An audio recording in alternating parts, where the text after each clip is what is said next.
शहर की भीड़ से दूर एक गांव है जहां शांति इतनी गहरी है कि नसों में दौड़ते खून की आवाज भी सुनाई दे जाए। बस वही शांति एक रात ऐसे टूटी कि मैं आज तक उस गांव का नाम लेने से डरता हूं। एक ऐसी कहानी मैं आज आपके लिए लाया हूं। स्वागत है मेरी पहली हॉरर स्टोरी में। मेरा नाम सोम है। मैं एक काम के सिलसिले में कालधारा गांव आ पहुंचा हूं। अप्रैल की शुरुआत थी, पर शाम किसी सर्दियों की रात जैसी लग रही थी। शाम का समय था। हल्का अंधेरा धीरे धीरे पूरे आसमान पर फैलता जा रहा था। हवा में कुछ ऐसा था जो मेरी गर्दन के पीछे झंझनाहट पैदा कर रहा था। हवा बदन से टकराती तो ऐसा महसूस होता जैसे बर्फ के कण चमड़ी में चुभ रहे हों, तेज धार नाखून की तरह चेहरे को काटती हुई। मैं शहर में नया था। पुराने बस स्टेशन पे उतरते ही मुझे पहली ही नज़र में पता चल गया कि यहाँ कुछ ठीक नहीं है। स्टेशन की बिल्डिंग टूटी फूटी, पुरानी और चारों तरफ एक अजीब सा खालीपन। कहीं कोई भीड़ नहीं, सिर्फ 2-4 लोग जो जल्दी में कहीं गायब हो रहे थे। उसी टाइम मुझे एक बूढ़ा आदमी दिखा, पतला झुका हुआ, आंखों के नीचे गहरे गड्ढे जैसे कई रातों से सोया ना हो। मैंने उससे पूछा, बाबा शहर में जाने के लिए कोई गाड़ी कहाँ मिलेगी? वो कुछ सेकंड तक मुझे ऐसे घूरता रहा जैसे देख रहा हो कि मैं सच में पूछ रहा हूँ या मजाक कर रहा हूँ। फिर धीमी टूटी आवाज़ में बोला, इस समय तो कोई गाड़ी नहीं मिलेगी बेटा। यहाँ से आगे शहर की तरफ जाने की हिम्मत कोई नहीं करता, खासकर शाम ढलते ही। मैं थोड़ा हंसकर टालने की कोशिश करता ही कि उसने मेरी ओर झुककर और धीमे में कहा, अगर सही सलामत रहना है तो शहर के अंदर मत जाना। जो भी मिले, जैसा भी मिले, उसी में रात काट देना। उसके टोन में डर था, असली डर। मैंने सोचा शायद बूढ़ा ज़्यादा सोच रहा है। मैंने धन्यवाद कहा और अपना बैग संभालकर शहर की तरफ पैदल चल दिया। रास्ता सुनसान था, सच कहूँ तो ज़्यादा ही सुनसान। दूर दूर तक ना कोई दुकान, ना कोई इंसान, बस हवा की सिसतारी और सूखे पत्तों की सरसराहट। मैं समझ नहीं पा रहा था कि यहाँ इतनी जल्दी सब सुनसान क्यों हो गया है। थोड़ा आगे बढ़ने पर शहर और जंगल के बिल्कुल बीच में मुझे एक बहुत पुराना टूटा फूटा सा गेस्ट हाउस दिखा। दीवारों पर सीलन, छत पर टूटी टाइलें, बोर्ड पर फीकी रोशनी, रातगढ़ गेस्ट हाउस। उसे देखकर साफ लग रहा था कि ये जगह बरसों से बिना रख रखाव के छोड़ दी गई है। लेकिन अब रात में शहर की तरफ जाने का कोई और साधन मिलने वाला नहीं था। मैंने सोचा जो भी है आज की रात यहीं काटनी पड़ेगी। मैं गेस्ट हाउस के गेट के पास पहुंचा। हवा अचानक और ठंडी हो गई, इतनी कि रीढ़ की हड्डी तक सनसनाहट पहुंच गई। और यहीं से असली कहानी शुरू होती है। गेस्ट हाउस पहुंचते ही मैं रिसेप्शन काउंटर की तरफ गया। कोई नहीं था। मैंने आवाज़ दी, कोई है यहाँ पर? एकदम से मेरे पीछे से आवाज़ आई, कमरा चाहिए आपको? मैंने पीछे देखा। एक सफ़ेद चेहरा, बेहद शांत और आंखें बिल्कुल काली, इतनी काली कि उनमें कोई रिफ्लेक्शन तक नहीं। मैंने हाँ में सिर हिलाया। उसने बिना कुछ पूछे सीधा काउंटर पर जाकर चाबी निकालकर मुझे दे दी और कहा, कमरा ऊपर है, दाईं तरफ दूसरा वाला। और ध्यान रहे, खिड़की मत खोलना, पर्दे मत हटाना। मैं ऊपर की तरफ जाने लगा। वहाँ जाते ही एक बसी गंध नाक में घुसी सी, सीलन, गीली लकड़ी, पुरानी शराब और कुछ ऐसा जिसे मैं पहचान नहीं पाया। पर कमरे में जाते ही एकदम से सब बदल गया। कमरा पुराना ज़रूर था, लेकिन एक बात अजीब थी, कमरे में कहीं भी धूल नहीं थी। जैसे कोई हर रात इसे साफ करता हो, हर रात बिना चूके। मैंने बैग रखकर बत्ती बुझाई और लेट गया। थोड़ी देर बाद बाहर से किसी भारी चीज़ के घसीटे जाने की आवाज़ आई। फिर धीरे धीरे कदमों की आहट, ठक ठक ठक सुनाई दे रही थी कि कोई मेरे दरवाजे के बाहर रुककर खड़ा है। मैंने हिम्मत करके पीप होल से झांका। कॉरिडोर खाली था, लेकिन आवाज़ ऐसी आ रही थी जैसे कोई अपना हाथ दरवाजे पर रगड़ रहा हो, धीरे धीरे, चुपचाप से। मैं डर रहा था और मैं खिड़की की तरफ बढ़ा और पर्दा हटाने के लिए हाथ उठाया। तभी ध्यान आया, काउंटर वाला आदमी बोला था, खिड़की मत खोलना, पर्दे मत हटाना। और उसी वक्त खिड़की के पर्दों के नीचे से 2 पैर दिखे। वो इंसानी पैर नहीं थे। पैरों की उंगलियां उल्टी दिशा में मुड़ी हुई थी, ऐसी तरह से जैसे किसी का पैर कई जगह से टूटकर फिर गलत एंगल पर जुड़ गया हो। त्वचा मिट्टी जैसी भूरी और एड़ियों पर गहरा काला दाग जैसे वे जले हुए हों।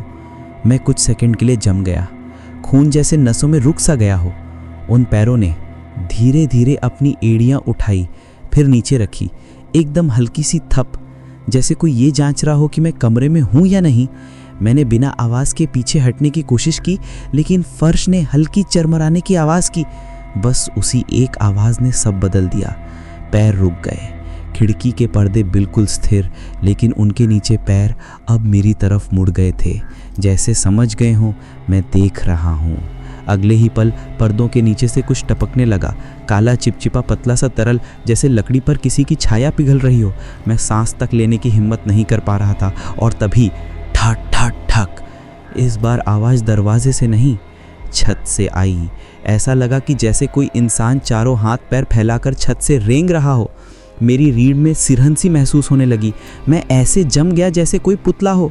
मैं धीरे से कमरे के बीचों बीच आकर खड़ा हो गया, और तभी दरवाजे के नीचे से एक परछाई अंदर घुसी। परछाई इंसान की थी, लेकिन उसकी चाल कुछ अजीब थी। मैं एकदम से पीछे हट गया, और तभी एक बार झपकी, और मैंने साफ देखा। डोर के ठीक नीचे फर्श पर घुटनों के बल कोई बैठा था। उसका चेहरा दरवाजे से चिपका हुआ, नाक और होठ दरार से भीतर झांकने की कोशिश करते हुए। मुझे सिर्फ उसकी सांसों की आवाज़ सुनाई दी, धीमी, भारी और गहरी, जैसे कोई पानी में डूबते हुए भी सांस लेने की कोशिश कर रहा हो। मैंने कांपते हाथों से मोबाइल निकाला ताकि फ्लैशलाइट जलाऊं, लेकिन मोबाइल की स्क्रीन खुद ब खुद ऑन हो गई, और उस पर सिर्फ एक मैसेज, मत देख, वो तुझको देख चुकी है। मैं हिल भी नहीं पाया, और उसी वक्त दरवाजे के बाहर वाला चेहरा धीरे धीरे ऊपर उठा। पहले नाक दिखी, फिर सूखे काले होंठ, फिर सफ़ेद ठंडी त्वचा, और फिर 2 काली खाली आंखें, बिल्कुल वही जो रिसेप्शन वाले आदमी की थी। लेकिन ये आदमी नहीं था। इसका चेहरा आधा जला हुआ था, आधा पिघला हुआ, उसकी गर्दन बाईं तरफ झुकी हुई, जैसे किसी ने उसे ज़बरदस्ती मोड़ दिया हो। वो धीरे से बोला, तुम अकेले नहीं हो। और तभी खिड़की के पर्दों के नीचे वाले पैर अचानक गायब हो गए। रूम का माहौल एकदम शांत हो गया, एकदम सन्नाटा। लेकिन अगले ही पल खिड़की की बत्ती फिर झपकी, और मैं चीखते चीखते रुक गया। खिड़की के शीशे पर बाहर की तरफ से एक चेहरा चिपका हुआ था, बिल्कुल सफ़ेद, बिल्कुल सूना, और होठ गोल, जैसे कुछ बोलने की कोशिश कर रहा हो। और फिर उस चेहरे ने कुछ कहा, जो कि मुझे मेरे कान में फुसफुसाकर आवाज़ आई, रात गढ़ में कोई अकेला नहीं रहता। ये आवाज सुनने के बाद मैं जम गया। दिल इतना जोरों से धड़क रहा था मानो अभी फट जाएगा। खिड़की बंद थी, कमरा दूसरी मंजिल पर था, तो फिर कोई खिड़की के बाहर कैसे खड़ा हो सकता है? मेरे हाथ अपने आप पीछे हट गए। पर्दों के नीचे वही पैर, स्थिर, बिना हिले, नंगे पैर पर काले, जैसे जमीन में गड़े हों, या जैसे किसी ने उन पर राख मल दी हो। मैं एक कदम पीछे हटा ही था कि ठक ठक ठक, दरवाजा फिर बजा। इस बार धीरे नहीं, भारी, जैसे कोई जोर जोर से पूरा हाथ मार रहा हो। मैंने हिम्मत करके पीप होल से झांका। कॉरिडोर फिर भी खाली, पर दरवाजे की दूसरी तरफ से आवाजें आना बंद नहीं हुई। पहले दरवाजे पर खुरचने की आवाज, फिर जैसे कोई नाखूनों से लकड़ी को खोद रहा हो, फिर धीमे से एक फुसफुसाहट, पर्दा मत हटाना। ये वही आवाज थी जो रिसेप्शन पर थी, लेकिन अब वो आवाज टूटी हुई नहीं थी, वो किसी और की लग रही थी, कुछ ज्यादा भारी, ज्यादा गहरी, अस्वाभाविक। खिड़की की तरफ दोबारा देखा, अब पैर गायब थे, सिर्फ पर्दा हिल रहा था। कमरे में हवा का कोई स्रोत नहीं था, फिर भी पर्दा, जैसे किसी ने अंदर से धक्का देकर हिलाया हो। मैं बिस्तर के पास आया, मोबाइल निकाला, नो नेटवर्क। मैं बाहर निकलूं ऐसा सोच ही रहा था कि दरवाजा धीरे धीरे अपनी तरफ खुद खिसकने लगा। चाबी मैंने लगाई ही नहीं थी। दरवाजा मैंने बंद किया था पर लॉक नहीं घुमाया था। दरवाजा बस आधा इंच खुला और उसी छोटे से गैप से बर्फ जैसी ठंडी हवा अंदर घुस आई। मैंने तुरंत दरवाजा पकड़ा और बंद करने की कोशिश की, पर दूसरी तरफ जैसे किसी ने बिना आवाज के, बिना ताकत दिखाए सिर्फ हाथ रखकर रोक दिया हो। दरवाजा ना बंद हो रहा था ना खुल रहा था। उसी गैप से एक गंध आई। गंध नहीं, सड़न, भीगी मिट्टी, सड़ता मांस सी मिली जुली बू। फिर एक आवाज, तू कमरे में अकेला नहीं है। मैंने पूरी ताकत लगाकर दरवाजा बंद किया, अंदर से कुंडी लगा दी और एक कदम पीछे हटते ही खिड़की के पर्दे अंदर की तरफ ऐसे उड़े जैसे किसी ने पूरी ताकत से दोनों हाथों से झटका दिया हो। पर्दा हट गया और खिड़की के पार, कांच के दूसरी तरफ कोई चेहरा मुझे घूर रहा था। चेहरा नहीं, एक सफेद भावहीन आकृति, आंखें बिना पुतलियों के, जैसे पूरा चेहरा राख से बना हो। और अगले ही पल उसने कांच पर अपनी उंगलियां रखीं। उंगलियां नहीं, लंबे काले तेज नाखून। और वो कांच पर उल्टी दिशा में कुछ लिखने लगा, अंदर की तरफ। धीरे धीरे खून जैसे लाल रंग में एक शब्द उभरा, भाग। मैं घबराकर पीछे हटा। कांच पर लिखा शब्द टेढ़ा मेढ़ा लेकिन साफ, भाग। मैं मुड़ा ही था कि कमरे का बल्ब फट गया। पूरा कमरा अंधेरा और उसी अंधेरे में मेरे बिल्कुल पीछे से सांसें सुनाई दी, बहुत पास, कानों को छूती हुई। और एक आवाज, जैसे कोई कुछ फुसफुसा रहा हो पर कुछ समझ नहीं आ रहा था क्या बोलना चाह रहा है। मैंने धीरे धीरे गर्दन मोड़ी पर वहां कोई नहीं था। सांसें गायब, आवाज गायब, कमरा शांत। लेकिन खिड़की, उसके बाहर वो सफेद चेहरा अब अंदर आने की कोशिश कर रहा था। नाखून कांच पर खुरचते हुए धंसने लगे थे। मैं पागलों की तरह पीछे हटता गया और बिस्तर से टकराकर गिर पड़ा। और तभी कॉरिडोर में तेज चीख गूंजी, फिर भागते हुए कदम, फिर दरवाजे पर जोरदार धमाका। मैंने दरवाजा खोला। कॉरिडोर में अंधेरा, पर फर्श पर ताजा खून के निशान, जैसे किसी को घसीटा गया हो। खिड़कियां सब अपनी अपनी जगह से खुली हुई। हवा नहीं, ठंडक नहीं, बस एक गहरी भारी मौत जैसी चुप्पी। मैं नीचे भागा। रिसेप्शन की लाइट टिमटिमा रही थी।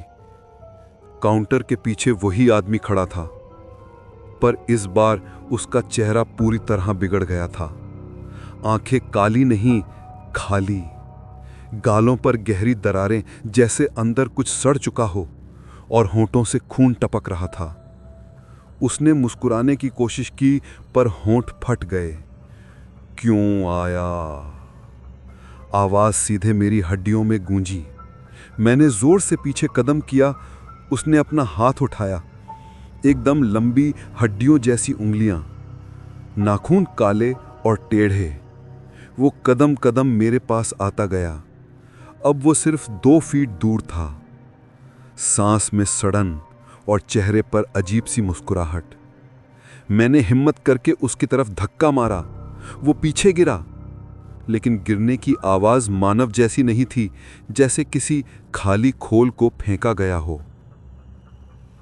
मैंने मौका पकड़ा, दरवाजा खोला और बाहर सड़क पर भागा।